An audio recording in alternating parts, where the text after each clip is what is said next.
క్రీస్తునందున్న ప్రియులందరికీ gospel for you channel తరపున ప్రేమపూర్వక శుభాభివందనాలు. ఈరోజు మనము ఈ యొక్క వీడియో ద్వారా ధనవంతుడు మరియు లాజర్ మరణించిన తరువాత ఏం జరిగిందో తెలుసుకుందాం. యేసుక్రీస్తు తన బోధల ద్వారా ఎన్నో సత్యాలను, పరలోక మర్మాలను తెలియజేశాడు. ఆయన ఒకసారి తన శిష్యులకు ఈ కథ చెప్పాడు. మనుషుల దృష్టిలో, ఈ లోకం దృష్టిలో మంచివానిగా, గొప్పవానిగా ఎంచబడిన వారు దేవుని దృష్టిలో అల్పులుగా, అసహ్యులుగా కనిపించవచ్చును. కనుక దేవుని దృష్టిలో న్యాయమైన, నీతియుక్తమైన పనులు చేయవలసిన వారమై ఉన్నాము. ఒక పట్టణంలో ఒక ధనవంతుడు ఉన్నాడు.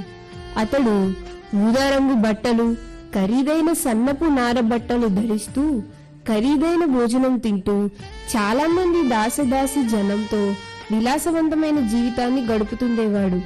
ప్రతిదినం సుఖంగా గడుపుతుండేవాడు.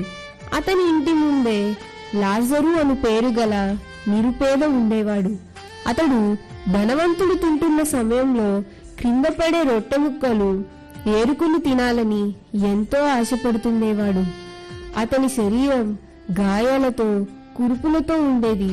కుక్కలు వచ్చి వాని కురుపులు నాకేవి. అతడు ఈ లోకంలో ఆకలితో, పేదరికంతో, వ్యాధులతో ఎన్నో బాధలు పడ్డాడు. అయితే ఎవరికీ కష్టం కలిగించలేదు. లాజరు చనిపోయాడు. అతడు దేవదూతల చేత కొనిపోబడి అబ్రహాం ప్రక్కన ఉంచబడ్డాడు. పరలోకంలో పరిశుద్ధుల, విశ్వాసుల సహవాసంతో అతడు సంతోషంగా కాలం గడుపుతున్నాడు. ధనవంతుడు కూడా చనిపోయాడు. అతడు పాతాళ లోకంలో ఉంచబడ్డాడు. అక్కడ ఎన్నో బాధలు భరిస్తూ ఉన్నాడు. అతడు అబ్రహామును ఆనుకొని ఉన్న లాజరును చూశాడు. అతడు పెద్దగా కేకలు వేస్తూ విశ్వాసులకు తండ్రి అయిన అబ్రహామును అడుగుతున్నాడు. తండ్రివైన అబ్రహామా, నేను ఈ అగ్నిజ్వాలల మధ్య భరించరాని బాధను అనుభవిస్తున్నాను. దప్పికతో నా నాలిక ఎండిపోయింది. కనుక దయచేసి నా పట్ల కనికరం చూపించు. లాజరును పంపి తన వేలి కొలను నీళ్లలో ముంచి ఆ నీళ్లలో నా నాలుక తడపమని చెప్పు.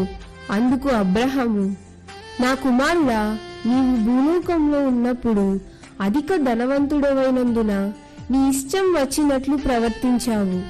ఎక్కువ సుఖభోగాలు అనుభవించావు. దానికి ఫలితంగా ఇప్పుడు కష్టపడుతున్నావు. లాజరు భూలోకంలో ఎన్నో బాధలు, కష్టాలు అనుభవించి ఇప్పుడు సుఖపడుతున్నాడు. మాకు మీకు మధ్య పెద్ద అఘాతం ఉన్నది. ఇక్కడి వారు అక్కడికి, అక్కడి వారు ఇక్కడికి వచ్చే వీలు లేదు. ప్రతివాడు తన క్రియలకు తగిన ప్రతిఫలాన్ని అనుభవించక తప్పదు అన్నాడు. అప్పుడు ధనవంతుడు ఎంతో బాధపడ్డాడు. తాను దేవుణ్ణి మరచి అక్రమ కార్యాలు చేసినందుకు పశ్చాత్తాపపడ్డాడు. అందుకు అబ్రహామును దీనంగా ఇలా వేడుకుంటున్నాడు.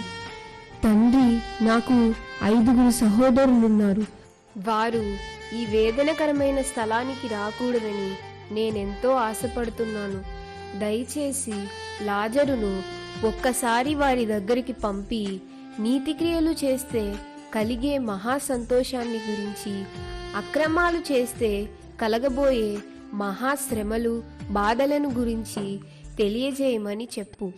అందుకు జవాబుగా అబ్రహాము, వారికి మంచి విషయాలు బోధించటానికి అక్కడ మోషేయు, ప్రవక్తలను ఉన్నారు. వారు అన్ని విషయాలు బోధించి ఉన్నారు అని అన్నాడు.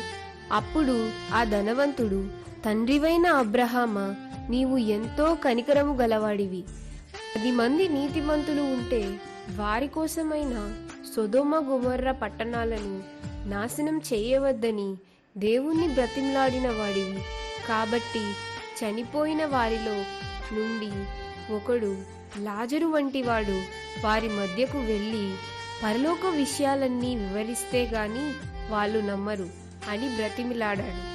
అప్పుడు అబ్రహాము, వారు మోషే చెప్పిన మాటలు, ప్రవక్తల హెచ్చరికలే వినలేదు. కనుక చనిపోయిన వారిలో నుండి ఒకడు వెళ్ళి చెప్పినను నమ్మరు. వాళ్ళు తమ అవిధేయతకు, గర్వానికి, తెలివి తక్కువతనానికి తగిన ఫలితం అనుభవించక తప్పదు అన్నాడు. కాబట్టి ఈ యొక్క అంశాన్ని బట్టి మనం నేర్చుకోవలసిన పాఠం ఏమిటంటే, ఈ లోకంలో ధనం సంపాదించుకుని సుఖ సంతోషాలతో జీవితం గడపాలనుకునేవాడు పరలోక రాజ్యాన్ని పోగొట్టుకుంటాడు. ఎవడును ఇద్దరు యజమానులకు సేవకునిగా ఉండలేడు. దేవుణ్ణి, సిరిని ఏకకాలంలో సేవించటం సాధ్యం కాదు. దేవుని యందు భయభక్తులు కలిగి ఉండాలి. ఆయన బోధలు అనుసరించాలి. ధనవంతుల మనసంతా ధనం మీదే ఉంటుంది. వారు ధన సంపాదన కోసం ఎన్నో అక్రమాలు కూడా చేస్తారు. కనుకనే యేసుక్రీస్తు ఒక సందర్భంలో ధనవంతుడు దేవుని రాజ్యంలో ప్రవేశించుట కంటే సూది బెజ్జములో ఒంటెదురుట సులభము అని చెప్పాడు. ఈ కథ యేసుక్రీస్తు ఉపమాన రీతిగా చెప్పిన కథ కాదు. ఆయన నిన్న, నేడు, రేపు 3 కాలాల్లో ఏకరీతిగా ఉన్నాడు. జరిగినవి, జరుగుతున్నవి, జరగబోయేవి అన్ని విషయాలు ఆయనకు తెలియను. కనుక మనుష్యులందరికీ హెచ్చరికగా ఉండు నిమిత్తము ఈ కథను చెప్పాడు. దేవుని నుండి హెచ్చరిక. నా మాట విని నన్ను పంపినవాని యందు విశ్వాసముంచువాడు నిత్య జీవము గలవాడై ఉన్నాడు. అతడు తీర్పులోనికి రాక మరణములో నుండి జీవములోనికి దాటియున్నాడని మీతో నిశ్చయముగా చెప్పుచున్నానని యోహాను 5:24 ద్వారా దేవుడు హెచ్చరించాడు. ఈ వివరణ అంతా మీకు అర్థమైందని నమ్ముచు మరొక అద్భుతమైన అంశంతో మరలా మీ ముందుకు వస్తాము. దేవుని మహా ఉన్నతమైన నామమునకు మహిమ, మీకు సమాధానము కలుగునుగాక. ఆమేన్.